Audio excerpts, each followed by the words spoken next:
Assalamu alaikum.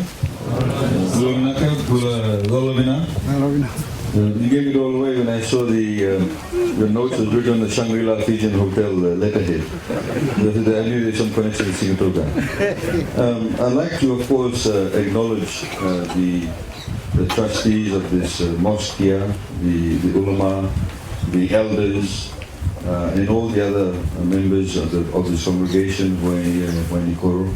I would also like to, of course, acknowledge the two assistant ministers who are here with us, Mr. George Vaidyanathan, who is the Assistant Minister for Sugar, and Mr. Alvik Maharaj, who is the Assistant Minister for Youth and Employment. I want to give a very short speech, but perhaps emphasize on a couple of things. I'm Urdu maybe Urdu maybe. I'll try and switch between the two languages, but I think I'd like to contextualize this. The reality of the matter is that there are many different faiths throughout the world that have different occasions which they commemorate, which they celebrate. But the point is for us to realize that when we have these celebrations, we don't miss the essence of why we are doing it. It's not to come and have a big feast, nice palau, hopefully goat palau, whatever it is, and then to essentially just talk about those issues. But how do we apply that to our daily lives? How does it affect us? We had the Imam Sahib here talking about the qualities of the Prophet. And many of the people here earlier on, those who do not understand Urdu or Hindi, just to contextualize it, the Islamic belief is that Islam started right from Adam alayhi salam, from Adam, and all the other prophets, Moses, Abraham, Jacob, all of the prophets, and all the other, David, he fought Goliath. All of that is in the Quran. We believe in the virgin birth of Jesus. We believe in his second coming, that he will come back. We also believe that Prophet Muhammad Rasul Sallallahu Alaihi Wasallam, when we say Rasul Sallallahu Alaihi Wasallam, it means peace and blessings be upon him. All the prophets will say that. Adam alayhi salam, Musa alayhi salam, blessings be upon them. When he came, 600 years after the birth of Christ, about 1400 or so, 1400 years ago, the place he came to was so much embedded in ignorance, what we call in Arabic Jahiliyyah, age of ignorance. They used to, because women weren't treated well, and if your household, if your wife gave birth to a daughter, she had to be buried alive.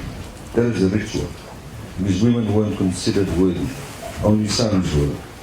So the father actually had to go and bury the daughter alive. That was the ritual. Tribes would fight each other for hundreds of years. If one tribesman perhaps injured the other one's horse or smacked the brother, they would fight each other, they would kill each other. They had all sorts of worship going on. They did not treat the animals well. They wanted to eat a cow or buffalo, just cut the leg off, let the animal sort of writhe around in pain. That's the kind of ignorance, the period of ignorance that Prophet Muhammad came into. And that's one of the most remarkable things, even if you take the spiritual aspect out of it, is that we have somebody within his own lifetime, from the age of 40 till the age when he passed away 23 years later, he was able to change the society that was so imbibed in ignorance to a society that was actually became civilized. That in itself is a miracle. To have people within 23 years change in that fashion. So it is within that context that he came. So what we are saying, what we are celebrating, is once we celebrate the birth, we also must understand what are we as individuals taking out of it. What are his fundamental teachings? He never yelled. He never yelled. कभी जोर से चिल्ला इसने आपको सब बगल पड़ेगा. In fact, this morning I was reading, I tried to read, he had two grandsons, Hassan and Hussein. Hussein used to stutter, totalatra. He used to stutter so badly that it took 5 minutes for him to finish one sentence. So he was sitting there with his two grandsons from his daughter Fatima, and the fourth Khalifa Ali, Ibn Ali Talib. And Hussein started speaking, and all the elders were sitting there, and when he wanted to finish his sentence, it took him 5 minutes to do that. If all of us stood here, if I started speaking and started stuttering now, if it took me 5 minutes to finish one sentence, most of you would get up and leave. We start looking at each other awkwardly. That level of patience he had. And finally, when he finished the sentence, do you know what the Prophet said? He said, oh, he is like his ancestor Musa alayhi salam, because Moses used to stutter also. So suddenly, you see, he made the boy feel good. And that's one of the aspects I wanted to talk to you about, to gain from his life. The issue of what we call sympathy and empathy. Sympathy is somebody, that, oh, his uncle died or his father died, so, sorry, your father passed away, or your mother passed away. Empathy is when we are able to actually get deep into their emotions. आप लोग सब तो Abu Jahl के जनता है. Abu Jahl was a man. Abu Jahl means the father of ignorance, the father of age of ignorance. Jahl means Jahiliya. Abu means father. उसके नाम कुछ और रहा. उसके नाम really Abu Jahl नहीं रहा. I forget the name. But उसके नाम, that name was given to him by the Muslims because he was so ignorant. And he was involved in every single plot to kill the Prophet.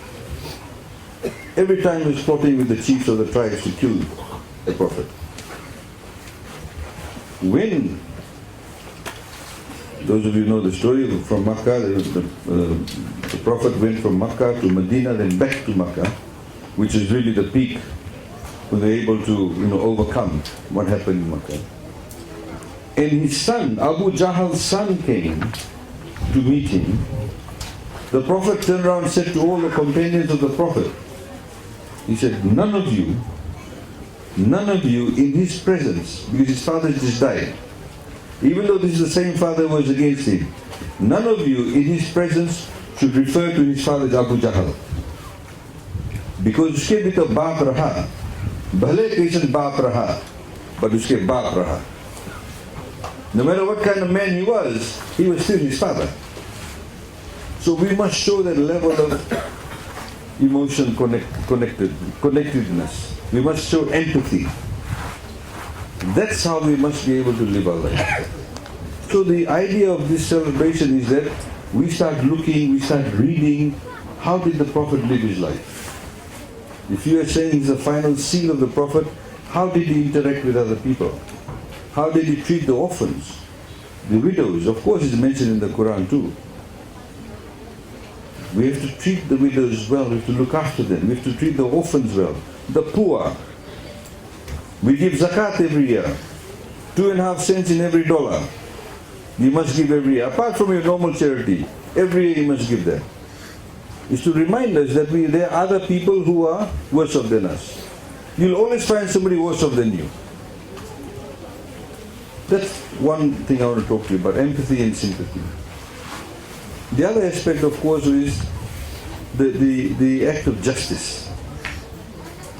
That you must always be just. Always be just. You know, heard the concept of zulm.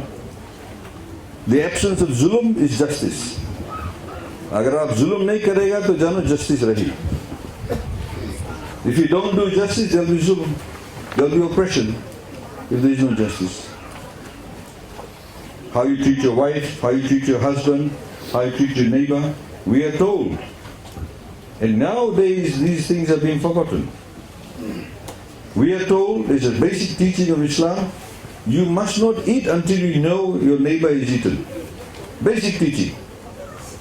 You must not eat until you know your neighbor is eaten. How many of you know your neighbor is eaten? How many of you know that? How many of you know how your neighbors are doing today? Very basic teaching. The Prophet used to sew his own clothes. He used to sweep the house. He used to wash dishes. How many men today, if you tell them to do that, it's true. Other men, I won't do it. The Prophet used to do it. If the Prophet could do it, why can't we do it? I'm sure the ladies will be very happy with me saying all of this. But in hakikat alabat. So you see, this is the time. Every year when you celebrate the Prophet's birthday, if you're not doing it on a daily basis or weekly basis, it's a time for us to be able to really look at ourselves. What are we doing? We love the Prophet so much. We follow the Sunnah of the Prophet. We say you have to follow the Sunnah of the Prophet. We have all the hadith that's there. But how many of us are actually practically applying it in our daily lives? You know, there's a quote here, I was looking at this earlier on. So the most merciful person is the one who forgives when he's able to take revenge. I'll say it again. The most merciful person is the one who forgives when he is able to take revenge. It's not just in war or any other tough situation. It's in daily life. You may be an employer. Your employee may have made a mistake. You may have a child. They may have made a mistake. You probably can beat them up. You have somebody who may have done something wrong. They may have stolen your cow. And if you go to them and say, you got my cow, and say, oh sorry, moment of weakness, I stole it. Will you report him to the police? Or will you say, okay, I've got my cow back? I'm not saying don't report it, you've eaten the cow. But what I'm saying, when people truly want forgiveness, and you're in a position to forgive, do that. It's about the story that Maulana Sahib here was telling about the young boy who went and got the shroud, if you like, for his mother. They weren't Muslims, and she had said, don't go to him because he might force you to become Muslim. But there is a Quranic verse that they say, there is no compulsion in religion. But we all are brothers and sisters, of course, in humanity. We're all God's children. You win people over not by forcing yourself. You win people over by giving them love. Yeah, muhabbat. It's a very easy thing to say, sometimes very hard to administer. Very hard to administer. When the Prophet used to get angry, if he was standing up, he'd sit down. If he was still angry, he'd lie down. So he could not get angry. Because when you get angry, this thing says something, and that's one thing you can never take back. Once a word departs your tongue, it's gone. The hurt it causes is gone. The hurt is there, but the words are gone. You can't take it back. I may take the cow and give it back. If I give my word and I say something insolent, you can't take it back. The person's already hurt. These are very basic teachings that I wanted to focus on. I wanted to also very, very quickly talk about the issue of living in harmony. As somebody had said earlier on, that this is the 50 years of celebration of Fiji's independence. Yesterday I was in Rotuma. I went to Rotuma for the day. I came back yesterday evening. The night before I was at the Navratri celebration at a Hindu temple in Coronavia. These people are all Fijians. You are also Fijians. Coronavia, Rotuma, Wainikoro today. I saw a beautiful Catholic church in Rotuma yesterday. I was at the temple on Friday night. Today I'm here at the masjid.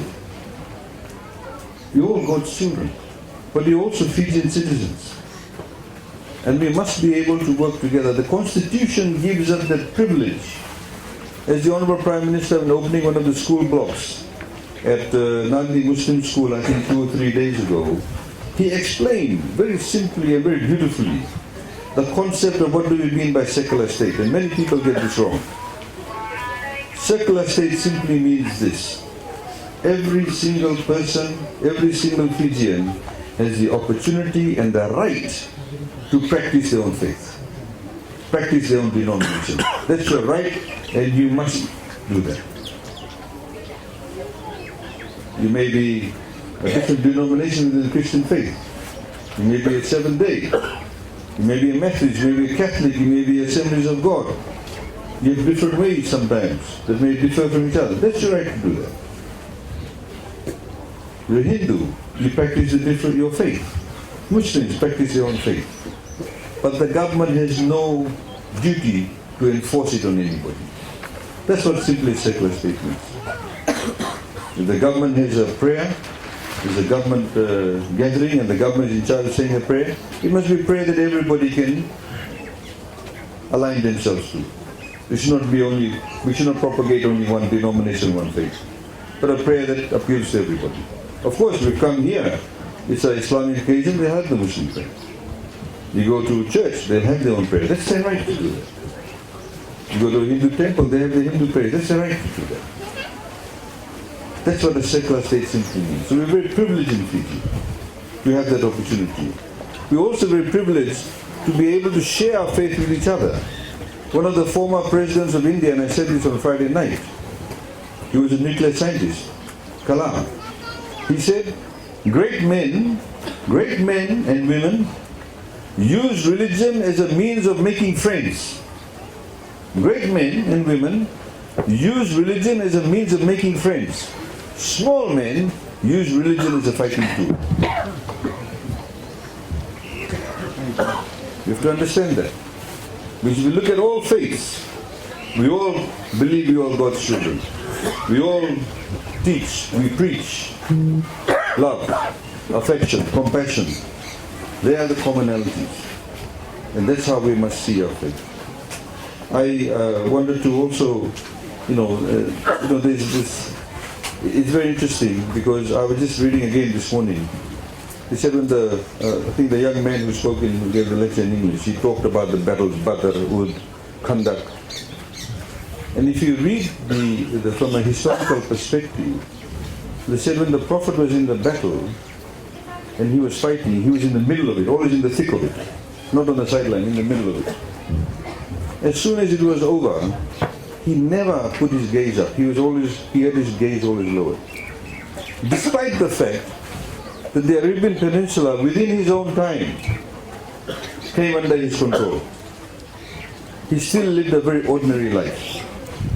He did not go and get a fancy camel or 5 camels or 25 camels. He lived a very simple life. Still cooked his own food. So what I'm saying is, do not let the material world get to you. Because you must always remember that's what he taught us. At the end of the day, I'm standing here now, I could be dead tomorrow morning. I could have a heart attack. I could have a car accident. So this mic, this suit, this does not matter. What matters are your deeds. And that's what the Prophet always told us. What matters are your deeds. What are you going to go with you? What are you going to take with you? I'm not going to take this watch, this ring. I'm not going to take anything. We simply get wrapped up in a cloth and you get buried to meet your Maker. That's it. The only thing you take with you are your deeds. How did you treat others? How did you present yourself with others? Did you fulfill your obligations to your spouse, to your children, to your neighbor, to your employer, to your employee, to your country? Did you do the right thing? Or did you say, Bismillah, come jaldi? Give $20 in the side and, get the job done. Ye bahut ahem wala baat hai. Because humse dhar jan boli che. And unfortunately, kyunki jan namaz bhi padhe 5 waqt ke, but log bole ki pakadayega na paisa kaam ban ji. It's contradictory. It's contradictory. You can't worship God and at the same time be corrupt, for example. You can't worship God and be, oppress your neighbor. You can't. It's contradictory. You're a hypocrite Munafiq. That's what the munafiqs were in Medina. They came and prayed with the Prophet, but piche jai kuch aur kar raha. That's what you call a munafiq. Munafiqun is the hypocrites. Yeah, munafiq is hypocrite. It's a very basic thing. You know, I had this one quote that also, this is from Hazrat Ali. Honesty saves you, very hard nowadays for people. Honesty saves you even if you fear it. Honesty saves you even if you fear it. Because you know by telling the truth, the guy who stole the cow, I might get caught. But it's better for him to tell that he took the cow than not to tell at that point in time, because he could actually go to jail. So sometimes telling the truth may be hard at that point in time. But if you are brave enough, you will actually tell the truth when it's required. So I would like to sort of end there, and I hope that we all take this occasion to be able to reflect upon ourselves as individuals. What are we doing? Because this is the occasion of the birth of Prophet Muhammad Sallallahu Alaihi Wasallam, how are we aligning ourselves? We, of course, nobody can be like him. But his life, if you look at it, everything he did has a practical implication for us. Who was his first wife? Kaun halat raha? She was a widow also, but he married her. What does that mean for you? You can do that too. How he treated his children, how he was with the neighbors, with his enemies. All those things we must apply that to our day-to-day lives. Otherwise, celebrations like this can become very hollow. It can become very hollow. Because it becomes then ritualistic. So we've done this, gaya, hum log pal liya, jo milad pade, milad pal liya, jamaat mein gaya, jamaat kar liya, masjid mein gaya, namaz pal liya. पर भाई आप अपन life कैसे गुजारता है, कैसे एक दूसरे से पेश आता है, सच्चाई बोलता है कि नहीं, झूठ बोलता है, are you being arrogant, are you being proud? Barkakana logging contract हमें मिल गया 10 विला निकाल लिया है, अब वो फला से नहीं बात करेगा, बिल हमाल लगे आप कौन सी टोयोटा हेलेक्स लगे, whatever it's called, कौन सी cruiser. These are the things. You can't be arrogant. Very basic. तो हम बहुत बहुत शुक्र करते हैं कि आपने हमें यहाँ पर मौका दावत दिया है. To come and share with you my first time here. I'd like to thank, of course, the elders of the community. This is obviously one of the oldest mosques in Fiji. That in itself, I think, is quite a historical event. I'd like to thank, of course, the landowners who allowed the mosque to be built here. They've been here from 1912. So this is something probably the National Trust should know about. These are the kind of things that we need to share, and there are many people in the olden days who made lots of sacrifices. Unfortunately, many people in Fiji don't actually understand the depth of what the Gurmit system did. The psychological impact of the Gurmit system. Many people don't realize that. I remember when we were celebrating the 100 years of the arrival of the last Gurmit boat, which was in 2016, Sutlej 5. It was the last Gurmit boat that came in 1916. And we had people read out the accounts of Gurmitiers. There's a Dr. Ahmed Ali who had actually met the Gurmitiers and written down the stories and what they went through. They actually conveyed it firsthand. And when we read it out in Albert Park, we had so many people coming up to us and saying, hey, we did not know this game went through this. It's not taught in our school books. History has not captured it well. The hardship people went through. Some people committed suicide. The beatings, the whippings, it was like slavery essentially. Amidst all of that, to have places of worship being built, I saw one of the oldest temples in Levuka, one of the oldest mosques in Levuka recently. And they say that was the first mosque that was built in Levuka, in Ovalau, and also the temple too. Because the first lot of Gurmitiers actually arrived there, some of them had to work there.